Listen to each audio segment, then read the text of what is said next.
Thanks for listening to Gossip with Celebrity, brought to you by Celebrity.com. This week we talk about the royals and ghosts. We end with our weekly feature, The Comments of the Week. The stories, photos, and tweets we talk about can be found at Celebrity.com/podcast under episode 121. Hi, I'm Katie, the founder and editor of Celebrity.com, and I write at Celebrity. And I'm Chandra. I'm the head writer for Celebrity, and I write as Kaiser. So we were going to have another episode out next week, but it's actually Easter. And then the following week is the Invictus Games. You were just reminding me of that. They start the 16th. So we're going to just take off next week for Easter, and then we'll have a podcast out on April 23rd, which was when we said we would originally take off, but we'll have another one out in a couple weeks. Yeah. Easter holiday has kind of snuck up on me. I was changing over my calendar to April, and I was like, oh shit, Easter is just in a few weeks. I looked at it and I thought it was this weekend. I was like, how did I miss it was this weekend? And then I realized, but it took me like a couple minutes to realize it was the following weekend. I think when I Googled it, I got the wrong year. So I don't know what happened. Something weird happened. March was chaos. It was one of the craziest gossip months. Everything seems to be getting back to normal a little bit right now. I really hope so. I wouldn't mind if it picked up like a little bit, but no more than 10%. Yeah. I don't want it. I would like to have another good, like, royal scandal, but not Meghan and Harry, like William and Kate scandal, like them walking around like dumbasses again. That was pretty fun. That was easy. Well, because you were running it. You were covering all those stories. That was busy fun. Yeah. Not busy sad. And that's a good scandal. Like a lot of the other scandals we get from them are terrible stuff that you don't want to know about them. We'll talk about that in a minute. So I was going to tell this story. I'm learning how to play pickleball. You know, I'm going to be 50 next year.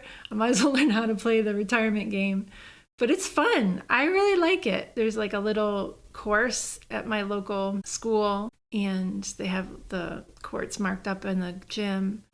And the thing that's confusing me the most is the scoring. Yeah, once you get used to like tennis scoring, everything else, it doesn't make much sense if you're it's not complicated. Yeah. Like on the Pro Tour in Australia, they've been trying to make Fast Four happen, and it's just like they're shorter sets, but like no one understands what the fuck is going on with Fast Four. So it's not just 4 instead of 6? Yeah, it's 4 games instead of 6 games per set. But then there are all these like weird complications when you have to do a tie break, and no one gets it. No one understands. They've been trying to make it happen for a while. And pickleball feels like it's the same thing. It's like, oh, they're trying to make this like new thing happen. I don't know. So you don't get a point unless your side is serving? It's doubles. We've always been playing doubles. And you play to 11, and there's all these little weird rules. And I know tennis, like I played tennis in high school. So relearning it is crazy, but it's a fun game. So I'll keep playing. I'll figure it out. But my aunt runs a pickleball league down at the Villages. Down in her area. She doesn't live in the Villages, that aunt, but there's a ton of pickleball in Florida. You know, I follow like some of the retired tennis players, and they start picking it up once they retire. They're like, yeah, I played pickleball the other day. It was so much fun. It's a blast. I'll keep playing. I'll order gear and stuff too for it. Well, the big tennis news this week, and it just broke hours ago before we recorded, is that Serena Williams' coach, Patrick Mouratoglou, has basically left her, and now he's going to coach Simona Halep. And Patrick and Serena have been together for 10 years. He's been with her like through pregnancy. He's been with her through like 10 or 11 slams that she's won. Oh, wow. It's just such a major relationship. That being said, a lot of Serena's fans have wanted them to split up. They think that Patrick is not telling her the right things that she needs to do for her game. Yeah, to win again. Okay. And that he's being too loosey-goosey with her training. But he's generally considered to be the best coach out there. And the fact that Simona kind of stole him is crazy. Is she up and coming? Is she established? I don't know a lot about tennis. Yeah, Simona Halep, she's Romanian. She's very well liked. She's already won 2 slams. And Simona and Serena are friends. And like everyone thought it was shady a few months ago when Simona started training at Patrick's academy in the south of France. They were like, wait, what's happening here? Does Serena know about this? And then Simona was just like, hey, you want to be my coach? I feel like I know a little bit about it after watching King Richard, like how it works with the academies and stuff. I mean, good for her. Maybe it's time if Serena wants to retire. Yeah, so after all of that happens, Serena is like at some sort of Bitcoin convention. I don't even want to get into all of that bullshit. But she did this like sly little promo. She's like, I'm coming, Wimbledon. I'm going to play Wimbledon. And she was with Aaron Rodgers, of all people. What? Of course he's into Bitcoin. Ugh. He is. I mean, you could have made money in that a while back. Now it's just a pile up. Whatever. That guy. He didn't face any repercussions. No. Ugh. And he's going to play for Green Bay again. All right. Let's talk about the Royals. So this week was slower in Royals news, especially compared to last week when we were talking about the Royal Tour and the fallout from that. But there's still plenty of news and there's some to unpack. At the end of last week, after we recorded, we heard that Princess Beatrice and Eugenie were named in a fraud case, which also named their mom and dad. So there's this Goldman Sachs banker named Selman Turk, and he's being sued for scamming 40 million pounds from a Turkish heiress. So in that lawsuit, Prince Andrew, Sarah Ferguson, and by extension, Beatrice and Eugenie are named as receiving money from Turk. So Andrew got allegedly 1.1 million pounds, Fergie got 225,000, and Eugenie got about 25,000, and it was told that it was given to her for her mother's birthday party to pay for catering. Like she gave this excuse like, oh, I told him the caterer, but said he could send it to me. Okay. And that was her statement. She says she's working with her lawyers. Which is a bonkers statement just on its own. Well, I just figured he could pay me and I'd pay. Yeah. Someone offered me 25,000 pounds and, I told him to pay the caterer, but no, he insisted that it go into my account. No, it doesn't work like that, hon. No, for your mom's party, what? So then Beatrice is named in the lawsuit as receiving 750,000 pounds for her wedding.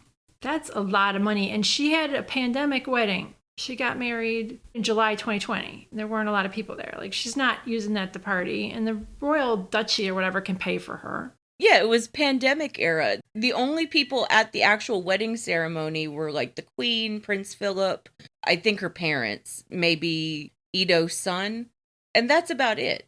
Because they had rules back then that were complicated, like British rules are, about how many people could gather in pandemic parties.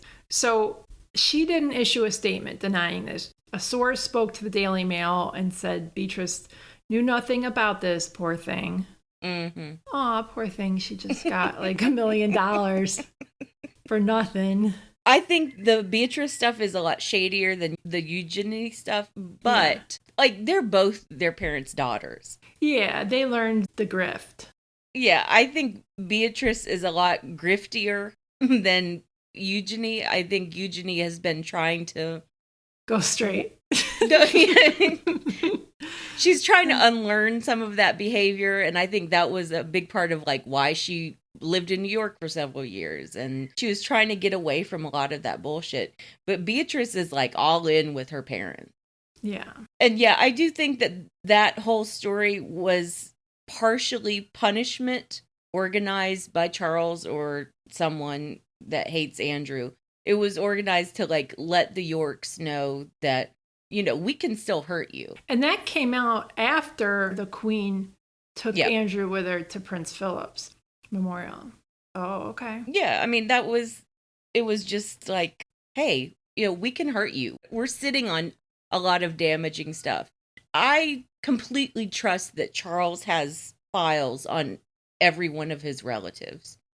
He hired private investigators. Yeah, seriously. Actually, he probably didn't because he has enough people inside who will tell him the news. I mean, MI6 will, of course, spy on royals and let Charles know what's going on. I have no doubt about that. Diana didn't have a doubt about that either. No, she knew she was being spied on. Yeah. So there are still stories about the Cambridges moving to Windsor and that they're looking for estates there and they haven't settled on one. You think they're going to keep Kensington Palace Apartment 1 and Anmere Hall and get a place in Windsor. So they just kind of spread out. Right, because even the most generous view is that the Windsor place, whatever place they do get, will be mostly for Kate and the children. Yeah. And that it'll be easier for Will and Kate to live kind of separate lives. And Kate is, I think, barely around Kensington Palace anyway. So they're looking for schools for the kids out in that area. Yeah, they're looking for schools in Windsor. I'd also like to say that I don't think they'll give up Kensington Palace just because I don't know of anyone else who would take apartment 1. Oh. There's no major royal who needs an apartment in London. They already, have their own apartments in Kensington Palace or wherever. So they'll just keep extra places. Right. And that was one of the things that annoyed me so much about when Harry and Meghan were living in England. They acted like, oh, there's no space for them in London. There's no space for them here or there. There was plenty of space for them. There were available apartments in Clarence House, in St. James's Palace, in Kensington Palace. They just chose to put Harry and Meghan in this dilapidated servants' quarters in Windsor. Yeah, that's outrageous. And so the place that they're looking at is Frogmore House, and that's different from Frogmore Cottage, where Harry and Meghan used to live and they paid off the renovation costs. So Frogmore House is a grander estate nearby Frogmore Cottage. Is that right? Yeah. Okay. Frogmore House is a huge, beautiful mansion. I mean, probably tons of bathrooms since the British people are obsessed with Harry and Meghan's bathrooms. It's palatial. And that's one of the properties being discussed. I kind of think that William and Kate keep on, mentioning all of these royal properties that they are looking at because they want the Queen and Charles to give them one of them. They're like fishing. Yeah, and Charles and the Queen haven't said yes to anything. I think this is publicly trying to pressure Charles and the Queen, saying, we want to move here. We want this place. We want this palace. These people are so outrageously rich and they're so bad at their jobs. Don't reward them for that. Imagine going on that disastrous flop tour. Yes. And then immediately saying, now we want a new house. And that's what they're doing. They're leaking these stories about it too. Yeah. So we're still getting analysis of their tour because it's inevitable. People are whoa, that was terrible. And there are think pieces about what it means that the Queen brought Andrew with her to Philip's memorial because of course there are. That was so terrible. They're pretty much acting like Andrew can make a comeback and whatever. We'll see what happens. I mean, I've been saying this for a while. It doesn't even really matter. As long as the Queen is alive, she's going to believe in Andrew and she's going to try to enable him and allow him to come back in some way. And as soon as she dies, it's over. Yeah. Exactly. As soon as she dies, Charles is going to banish Andrew to Scotland or something. And he's never going to be seen again. I mean, they should have done that a long time ago, But the Queen won't allow it. Yeah, the Queen loves him and wants him around constantly. So we got a nice letter that Duchess Meghan posted to the animal rescue organization Mayhew, for which she was a patron for 3 years. So Mayhew announced that Meghan was no longer a patron as of January, but it sounded like they both kind of regretted it. It wasn't their choice. And she gave them a large donation. They're naming a wing after her late friend, the dog trainer Oli Just, who introduced her to that organization. And Oli and his fiance, they cared for Meghan's dog, Guy. And poor Guy had 2 of his legs broken in some kind of accident in 2017 after the dog came to the UK. And Meghan referenced that in her letter. She just said that they helped care for her dog when she had moved to the UK and he was recovering from a debilitating accident. So it just kind of reminded us in a gentle way that something bad happened to her dog. Right. And we've never gotten any explanation for exactly what happened or who was at fault or anything. We knew at the time that Meghan was absolutely devastated that her dog was hurt this way. And now that we know everything she went through, it seems shady. It seemed shady back then, too. But yeah, it seems crazy criminal shady now. Now, yeah. And we're like, what happened to poor Guy? Poor Guy. Oh, God. So we talked about the royals on Zoom this week, and this is Karen, Ashley, and Zakia. Yeah, gossip was kind of slow this week. I'm Yeah. surprised there wasn't more fallout from Andrew escorting the queen to the memorial. I'm really not. But I agree with what Kaiser said about all that story that came out of nowhere about Princess Beatrice and Eugenie being caught up in their parents' cash for access scandal. I agree with Kaiser that Charles probably has his fingerprints all over it. Because he's really on borrowed time at this point. Mayhew posted that she's no longer a patron. Mayhew posted a tweet today, which I just came across, saying it came to an end at the beginning of the year. It's April 6th. If it ended at the beginning of the year, why April 6th are we finding out about it? Yeah. Mayhew is what again? I forgot. The animals. The animals. Shelter. Okay. But knowing Meghan, she'll still financially contribute to them. Yeah. Not in the official royal capacity, but still be involved. I'm really excited about the Invictus Games, and I'm sure he'll have a camera crew there because I'm sure this is going to be part of the documentary. Oh, yeah. For Netflix, probably. Yeah. I'm pretty sure she's coming. I hope she does. I hope they bring the kids. Me too. At least in the Netherlands, they don't have to worry about security. Right? Yeah. I mean, I understand why there's a conspiracy about why are we finding out now? Yeah. Did someone force her out? I think she signed up for a 3-year term. Maybe they offered her, like, say, do you want to do another 3-year term? And she's like, no, I'm staying in Montecito. You should get someone else. And she gave them a really nice donation, so they're going to be able to make a whole wing. Right. And the whole thing about, like, oh, they forced her to give up her royal patronages. They did. They forced her to give up patronages that they controlled, the royals controlled. Yeah. They don't control Mayhew. It's just like a regular patronage. Yeah, it's just a regular charity. Like, the queen can't order Mayhew to, abandon Meghan. It was probably as much Meghan's choice as Mayhew's. Plus, she has all this stuff coming up with her podcast, and she's got 2 kids, and she's busy. Right. All right, let's talk about ghosts and spirits and reincarnation. So, if you want to hear more ghost stories, we shared some in episodes 16, 34, and 71. Those are our ghost episodes. I was listening to them today, and it was creeping me out, even though I should remember them. They're from a couple of years ago. I was like, ooh. Yeah. Some of us have some really creepy stories. You definitely do. I don't consider myself like communing with the spirit world, but some creepy shit has happened to me. And I'm one of those people who does get a sixth sense about, oh, that forest is bad. Something bad happened there. And I trust my instincts. I'm like, nope, don't go there. That's smart. And it's also how you are about people and celebrities. Yeah. Like, you'll know about somebody years before. Like, it's crazy. There is someone, I'm not going to name names, but there is someone who I know is an absolute fucking asshole. And it's going to take a few years for evereveryone else to realize it.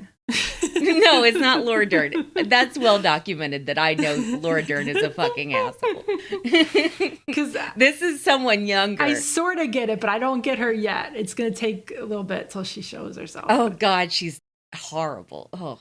Who else? Okay, tell me offline. Well, on email, but off the recording.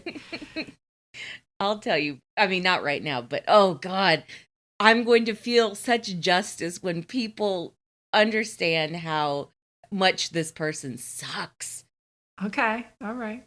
So Vanessa Hudgens, speaking of communing with spirits, she was on the Kelly Clarkson show, and she said she's been able to communicate with spirits since she was little, and she kind of tried to push it away for a while, but she's learned to accept it and tune into it. I believe her. I don't know if she's really talking to spirits, but I believe that she believes. And I believe it's possible. I don't know. And the examples that she gave seemed pretty reasonable to me of, like, a kid who doesn't understand what's happening, and like an inanimate object starts to follow her around, or like she's in a creepy old building and she thinks she hears a ghost. That's kind of reasonable stuff for someone who has that kind of like sixth sense, like I'm saying. Ability, yeah. So I was watching this show on Netflix called Surviving Death, and it had stories from people. And there was this lady who worked in a historical museum, and she had some really, like, these stories were compelling. And I was like, okay, I believe that happened to her. And you said that you watched the Unsolved Mysteries about the new Unsolved Mysteries about the Japanese tsunami. Yeah. Oh, that was such a creepy episode. And I put it off for so long because I knew it would upset me and I knew it would have ghosts in it. And it totally did. That still haunts me, that episode. So I noped out of that like halfway through. That came out pre-vaccines. Yeah. Because I was watching it with somebody over Zoom. And we were both like, oh my God, these people are deep in grief. This is so sad. Let's stop watching it. So a lot of that is grief, I think. But I also think that people were actually like picking up hitchhiking wet ghosts. That was a thing in there. I missed that because that came after. Yeah. I have creepy stories. I've lived in Virginia for most of my life. As I said, that Vanessa Hudgens was like, there's Civil War battlefields everywhere. A lot of Virginians who like live near Civil War battlefields, they've seen, like weird stuff of like a Civil War soldier, a Confederate soldier. They've heard voices in an old Civil War hospital. My college, it was used during the Civil War. And, oh, yeah, there were all kinds of stories about that. Oh, wild. And there was a thread on Twitter this week, which you linked in the Vanessa Hudgens post, and we'll put some in this post as well, where people were talking about creepy things their kid had said and known that they couldn't have known. And a lot of it was related to past lives, seeing family members who had passed, and it was crazy. So I'm going to read some of these, if that's okay, from that thread. Okay. The ones you chose were not the creepiest examples. Oh, okay. These are like friendly examples. Most of the ones I did are like people seeing dead family members. This was one that I really liked. My daughter would stand up in her crib and wave and say, "Hi, Seesaw," on a regular basis. One day she saw an old photo of my recently passed grandfather as a young man. She got really excited and yelled, "Seesaw." His name was Cecil. That was a good one. Yeah. I mean, that's a nice one. That's nice because it's like friendly. Another one. When my sis was 3, she kept telling me about her imaginary friend, Ilza. Ilza played with us quite often. When I told my mom, she was like, "Where did you hear that name?" Turns out Ilza was the name of my mom's stillborn she had between me and my sister and never told us about. That's a sad one. Yeah, it's sad. It's nice if she was playing with her. But there were some really like eerie, creepy tweets on there about ones, yeah. Children who were seeing ghosts and like, oh, there's a person on the ceiling and and all the children like who are actively talking to ghosts, out in the open, that just freaks me out. It was freaking. But yeah, I mean, I'm a Hindu sort of, and I believe in reincarnation. Ooh. And I do think about that all the time, of not for me specifically, but like people that I've known. I wonder if they're going to come back into my life in some other way. I think about that with my dad a lot too. I wonder if he's come back to me, as a cat or a dog. Did you have a bird that was visiting you or something? No. No, well, I think about that. If I see a bird multiple times, I'm like, I wonder who that is. Oh, that's kind of nice. Yeah. I think that it does work that way. Do you think that the bird is the person for this lifespan of the bird, or that the person kind of comes into the bird momentarily to visit you? I mean, with Hinduism, it's the whole life cycle. Okay, I'm sorry for being ignorant about it. No, it's fine. I mean, other people believe different things, that, maybe their mother just entered a bird for like a day or something like that. Yeah. And I mean, if that's what you want to believe, go ahead, I think. Yeah. But I mean, with Hinduism, it is about the life cycle. And, if you're lucky, a person will be reincarnated as a cat or a dog or a bird. And it can go back and forth, like they'll come as a cat for a while and then they'll go back and then come as a person or something. Yeah, it depends on what kind of karma you accrued over your lifetime. Oh, okay. That's kind of nice. Yeah. So I do believe, like, when kids start talking about their past lives and, like, the last time I was alive, I did this and this, I believe them. Yeah, and some of them were really convincing. Yeah, and like, there was like evidence for them, or yeah, like the little girl who was talking about how she was a grandmother in South America and like she knitted for all the kids in her village. Like, she probably was. How do you come up with that? You know?